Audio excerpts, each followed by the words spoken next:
the gap is getting wider and wider. That's because now like 3/4 of every patient starts their journey with Google.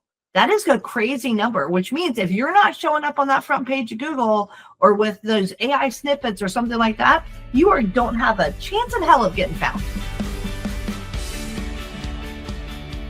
Hey there, welcome to the Dr. Marketing Tips Show. I am Jennifer. And I'm Corey.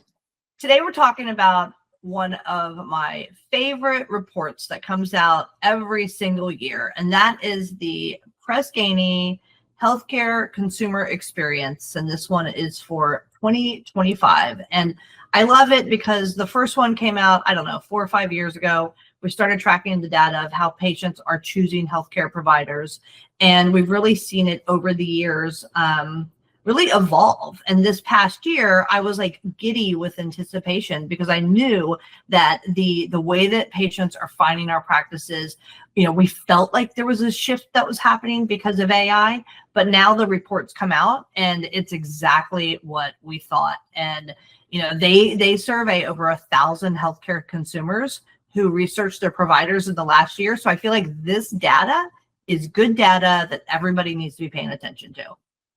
Well, not only is it just 1,000 providers, but they also do an analysis on the however many millions of surveys that they get back from their customers. So, to me, it's not just a 1-year snapshot kind of thing. It shows this multi-year behavior change because they've done this for a couple of years.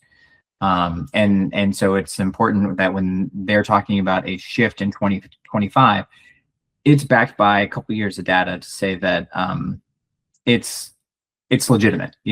So if we're talking about big shifts, like some of the things that were in there were about digital discovery accelerating, just being, people just finding things quicker and making decisions quicker. Expectations around access are rising very quickly.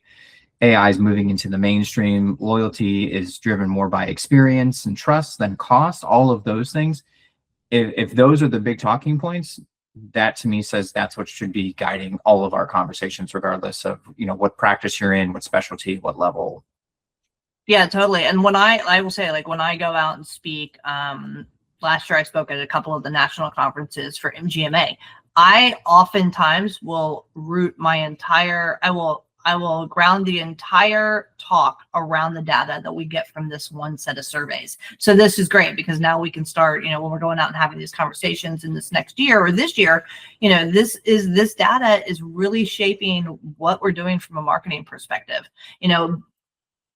I remember last year when I had the data, the previous data was the first time I was coming out and saying, like, hey guys, like, the referrals from one doctor to another, it's not what matters anymore. In 2023, online search actually overtook those physician referrals. Well, in this newest report, these numbers, like that the gap is getting wider and wider. That's because now like 3/4 of every patient starts their journey with Google. That is a crazy number, which means if you're not showing up on that front page of Google or with those AI snippets or something like that, you don't have a chance in hell of getting found. Yes, 72% of consumers start with Google, which is insane. It's crazy. And, again, it goes back to something that we've been saying for a long time, but if you can nail the basics, then you're doing your job. You're putting yourself in a good position to be successful. So if you're showing up on Google and you've got some ads running when people are ready to search, and then you're also kind of doing the trust building things like we just talked about in a recent episode where, you are focused on the relationship before they're a patient. So you're providing information, you've got a good looking website, you're active on social, all those things really add up. And the fact that 72% of consumers are starting their journey with Google, I mean, that just drives that point home even more. Yeah, you're doing the daily grind. You're in there, you're building the foundation, you're making sure it's strong so you show up at the right time. How you read the report, Corey? So how are people searching for providers now? So they get to Google and now they're looking for a provider. What are they doing? Yeah, so 20% they are looking for specialty. That's how they kind of start their search. Then they're looking for symptoms or conditions. That's about 15%. provider name specifically, 14%, and then a practice or a hospital name is only 11%. So in other words, people are not looking for you necessarily, doctor, but they are more so looking for orthopedic surgeon near me, vascular specialist near me, those kinds of things. That's how they're starting their search, and then they're using that to kick off their journey to say, okay, I'm looking for a vascular specialist who offers PAD for the symptom and condition piece. Then maybe I find my provider name, and then I find my practice name. So they're kind of going in reverse order from a traditional referral from a provider where they just be given a name or given a practice. Okay, so if you're a practice and you're like, I got this full-time person that I hired to go out and build my referral network with doctors, what does this data say to them? Well, it says that the referral only strategy kind of misses that first impression to the 72% of people that now start with Google. Now, it's not to say that that person is not important. Absolutely. They, it still is important to have that. Those relationships still do matter. However, it can't be the tip of the spear. Yeah, I think you're spot on. So let's move on to the next thing, because I think this is really relevant as well. And we were anecdotally kind of thinking this in the last year or so. I kept thinking like, okay, so this study comes out. The study is kind of based on it got its start for reputation and like how people search for providers, but it was really all about like selling Press Ganey's original reputation management system. Mm-hmm. And it feels like in the last year, maybe the last 18 months, like reviews are still super important, but now like there's so many players in the space. It felt like we were like getting attracted to the bells and whistles of these review management systems, and that the reviews themselves were, I don't want to say less important, but they were taking on like a different level of importance. And so this data came out and it says, which just kind of backs it up. It says fewer consumers say they always or frequently read reviews now. So last year it was, or in 2024, it was 62%. And this past year, it's just over 50% that are actually looking at the reviews. It's not saying that they don't matter. It's saying that maybe they matter a little bit less. It's interesting you say that. I took it as people are just reading less, not that the reviews matter less, if that makes sense. Okay. So I read it as the consumers are reading less reviews because they don't have to. Yeah, they don't, because it's showing up on AI. Exactly, because the reviews are either going to be summarized by a Google search result, or the AI mode in Gemini or Google or whatever, ChatGPT, whatever the case is. So those reviews still matter. However, they're being interpreted by an AI, or someone is just scanning for a number and they're not actually reading the review. So the review matters, the stars matter, the numbers matter, the quantity matters, but the content of the review maybe matters a little bit less because people aren't reading it. Well, because AI is summarizing your 10,000 reviews that you have. And if you have only 30 reviews and there's 10 negatives, AI is also picking that up, and that's the snippet that's being provided. So, I'll say yes, I agree with you. It's not that they matter less, but you're right, because you're not having to read them anymore. But from a trust standpoint, they got to be there, because if not, you don't have that trust, and we know how important trust is in the consumer journey. Exactly. Yeah. So people are just using them in a different way, or maybe they're using it to kind of like filter a choice, even just to say, like as an example, a very basic use of Gemini would be to say, find the best orthopedic surgeon near me. So then it's going to run its deal. It's going to come back and it's going to say, here are some of the top rated. It's going to give you the reviews. An more advanced search would be like, give me all of the orthopedic surgeons in a 5-mile radius that are 4.5 and above. In both of those scenarios, I didn't read any of the reviews, but they still mattered because I asked for the best, and then it went and found what it considers best. And then in one, I said, give me 4.5, and then I'm going to get a list, and I'm going to look at the list. I may not look at the reviews ever, because you trust the AI. You trust the AI. Right. That's a whole other conversation. Yeah, exactly. And you're right. But because the AI went and got those reviews, I'm assuming without hallucinating and making stuff up. But myself as a consumer means I may actually never read any of those reviews. I'm just going to take the list of the 4 people they gave me and then see, which one takes my insurance, and I'm off to the races potentially. Yeah, that's a good point. Okay, so we talked about what's different. Let's talk about what is the same this time. So the same is consumers still absorb an average of 5 to 7 reviews worth of sentiment. When they do, they're absorbing, doesn't say they're reading, it says they're absorbing it.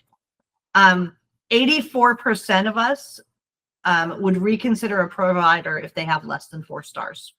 That's a given. Doctor, restaurant, hotel, if it's less than 4 stars, we're going to think twice. 30% of us, I feel like this is higher. 30% of us read a negative review first. Absolutely.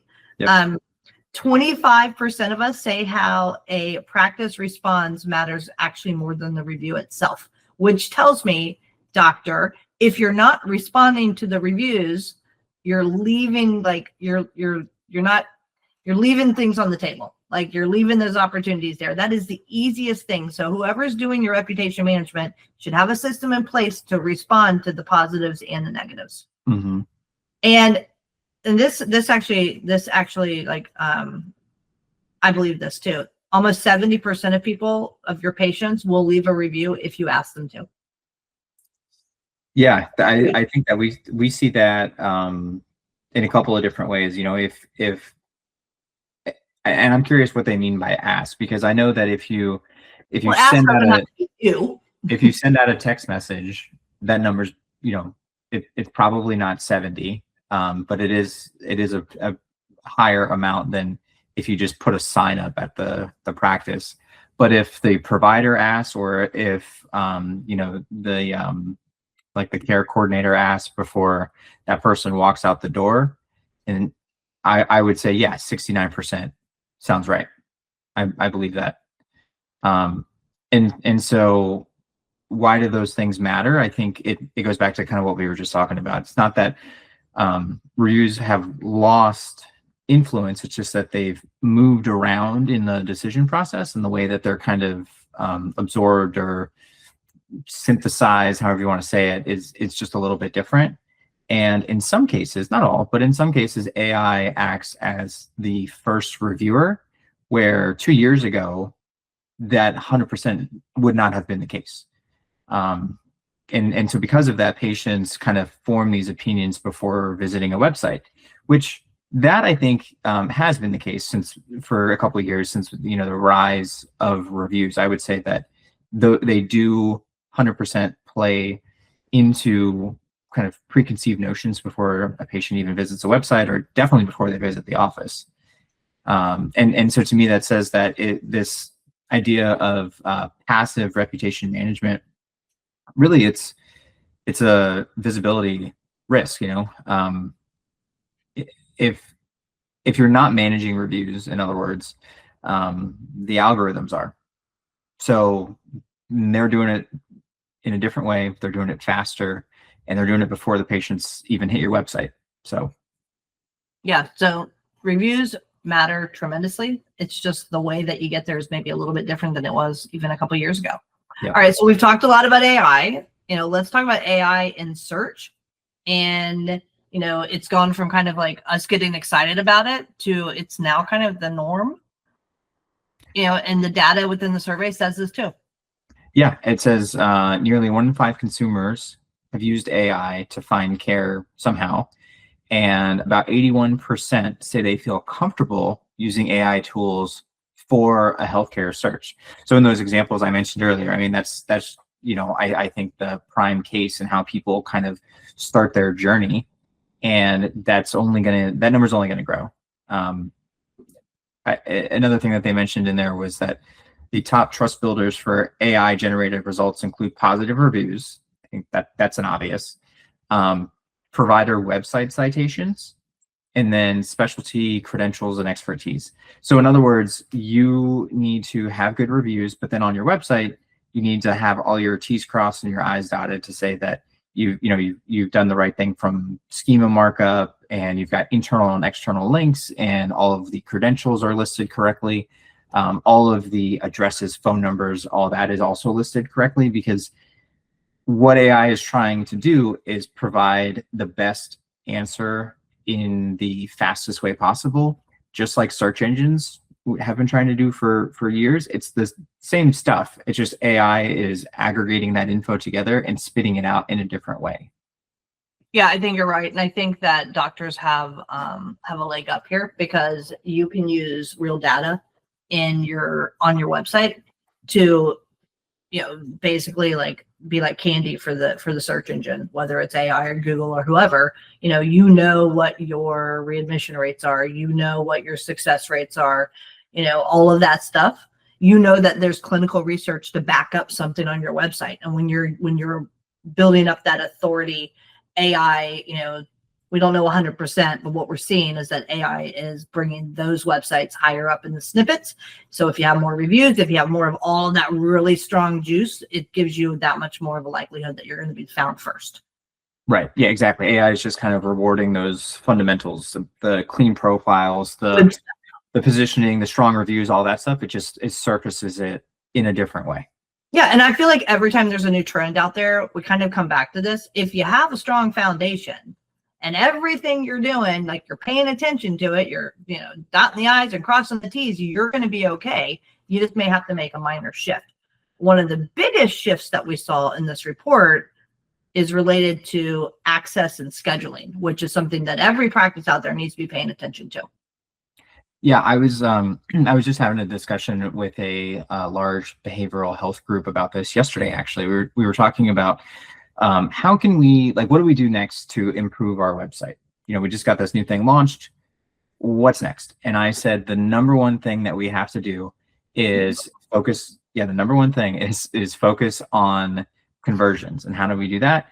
We make it as easy as possible, because people, they want access, and if there's barriers in the way, then we're doing them a disservice, and we're doing ourselves a disservice, because people expect to book online, and the younger generations now especially expect to have some type of chat bot or AI assistant or whatever you want to call it on the website.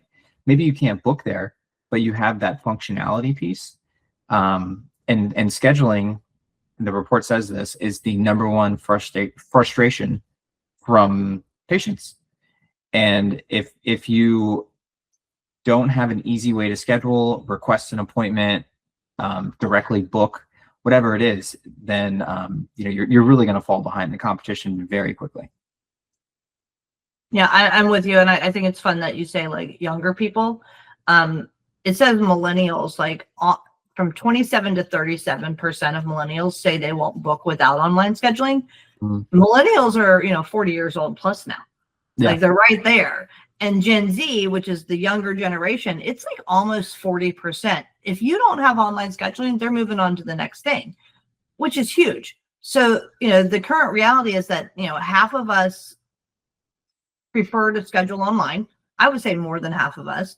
A quarter of us, might rate online scheduling as an easy process, but 9 times out of 10, it's not easy, because it's like a duct tape solution. But if you want to really differentiate yourself as a practice, the data says it. You have to remove the friction related to scheduling online. You have to find the right tool that connects to your EHR that makes this a frictionless process for the patient. And doing that will make all the other investments that you make in marketing pay off dividends, because the way that you can convert is we drive them to the website, we get people to schedule that appointment. You have to provide access. Right. And we say it all the time, we can lead a horse to water, but we can't make them drink it. So if you can have all, the best marketing in the world, and then when they get to the website, if they have to pick up a phone between 9 and 5, but you're closed from 12 to 1 for lunch, and they can't schedule an appointment, well, then that friction means you're going to lose demand. You're just not going to be able to fill them. So you need to have something in place to provide that access 24/7, 365, even if it is a duct tape solution, like you said. So it's not ideal. At least it's something that kind of is moving in the right direction. And I'll say that that conversation I was having yesterday, that's basically what's happening. Is we want to get something up and running, and there's just so many factors that go into being able to book, whether you're a new patient versus an existing or a returning patient. There's so many different pieces of it.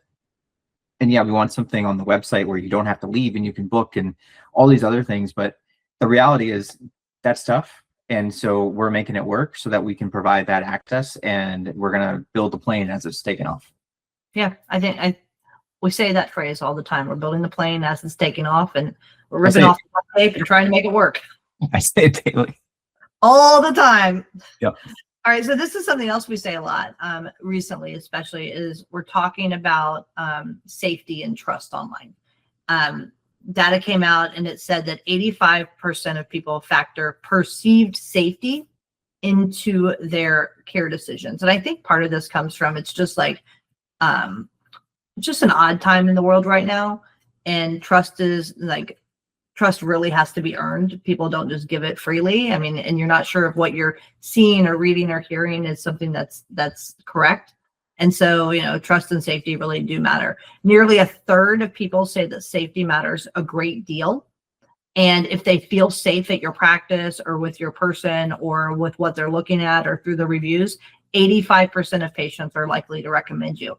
Whereas if they even have that moment of not feeling safe at your practice, only 35% of patients are likely to recommend you. So what this means is that your digital presence is like the first opportunity you have to send those safety and trust signals out there. Yeah, I thought that number was insane, in a good way. That 85% will recommend you if they feel safe, which is great, because it goes back to saying, just remember what we're doing here. We're helping people. And if we're doing a good job of providing quality care, the rest kind of takes care of itself. That's kind of like rule number one, is just make sure you're doing a good job.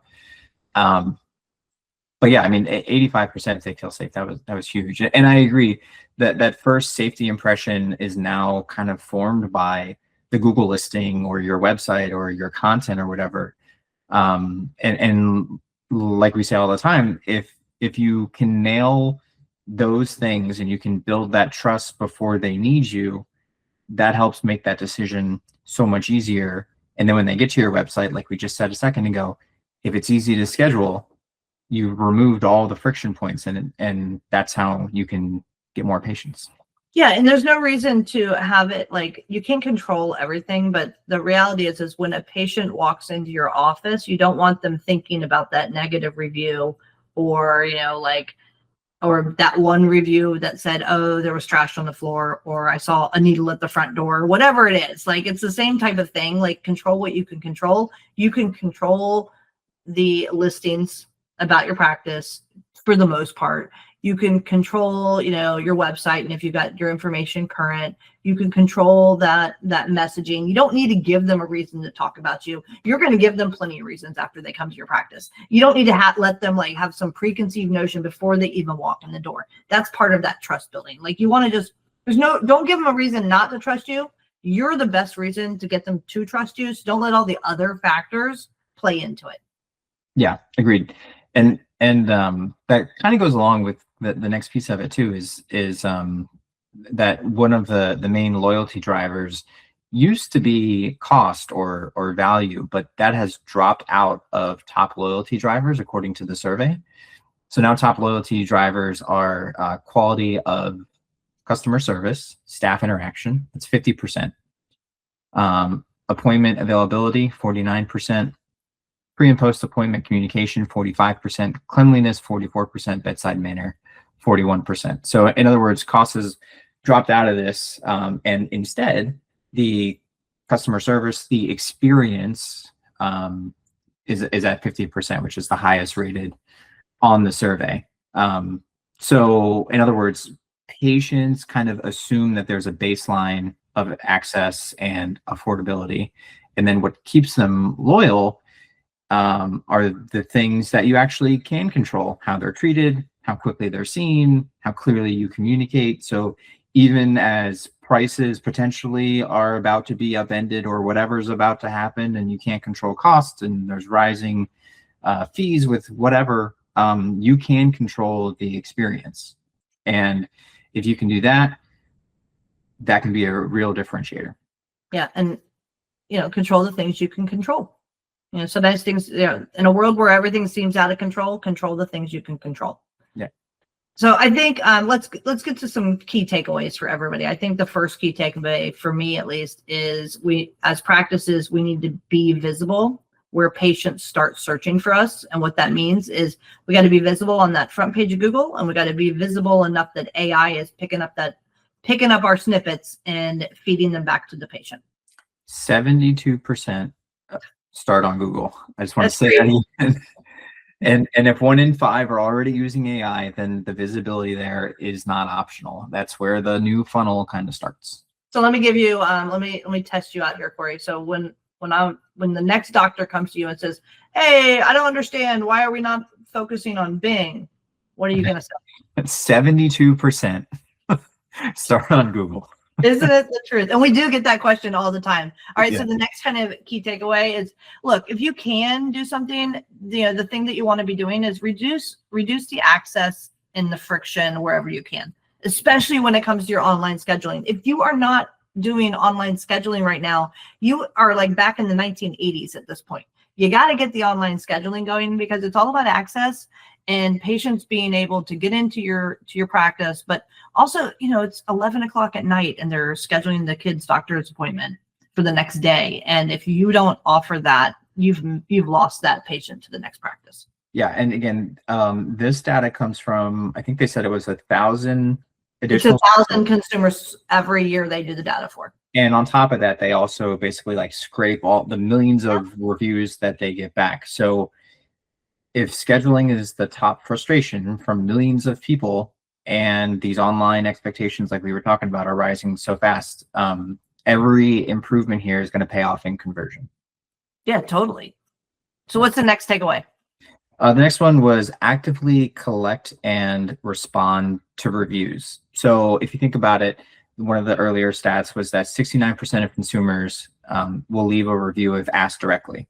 So if we want to make an improvement, even if AI is changing the way that the reviews are consumed, the more we have, the more it kind of feeds the beast, if you will, and it sort of builds that inherent trust up. If you've got, I think you mentioned earlier the example of 30 reviews and 10 of them are bad, versus a practice that has 3,000 reviews and 100 of them are bad.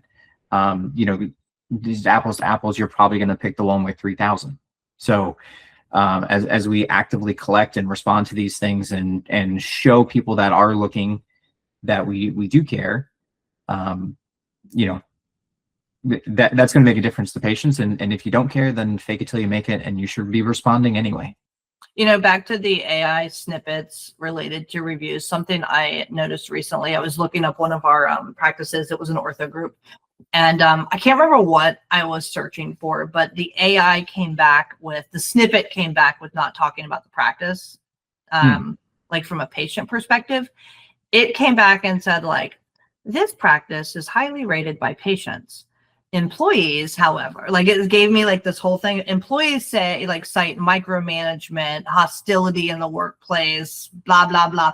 And it was crazy because it was saying both of them, but I was asking from a patient perspective, and it was saying patients love the doctor, employees hate the CEO. And it was this whole thing. And I'm like, that is going to, there's so many implications to that. Mm-hmm. And I don't know if there's anything that you can do as a practice to fix that from the AI snippets, other than go back to the foundation, go back to the starting gate, and fix the problem you've got behind the door. Yeah, I was going to say that's recruiting, and that's a different episode, but it is, but it's still important. Very relevant. It's reviews. And to your point about AI and reviews is, it's going to, again, like we talked about, it's going to try and gather the best information as quickly as possible. So you could make that search today, and it's going to come back and include employer information, and there's literally nothing you can do about it. Nope. You could do that search tomorrow, and maybe that information doesn't show up, and there's literally nothing you can do about it. Nope. So. All right, another takeaway, treat digital hygiene as trust management. We kind of said that, like if your website doesn't match your online reviews and you say you're like highly rated, but then you look at the reviews and everybody can't stand you, there's a little bit of a trust question there. And so control what you can control, and that is do the digital hygiene. You take a shower once a day, maybe twice if you're lucky. You wash your hair if you're lucky enough to have hair. You try to make yourself presentable. You do that so that when you go into the grocery store, people trust that you're not going to steal all the groceries. So like use the digital hygiene to build the trust online. Well, and like we just talked about with AI, like you can't control what it's going to come back with. But if you make sure that as much as you can anyway, your listings are correct, the reviews are good, both from patients and from your team, then you can win that way. Yeah, totally. All right. So what's the final, like 1 or 2 things that we need to do as takeaways here? Yeah, the last one that we've got down is win on human experience where some struggle. So, we talked about the loyalty drivers, the service, availability, communication, bedside manner, all those things that you can control. If you can win on those, that is going to have a direct impact on obviously what people are feeling and experiencing in the office.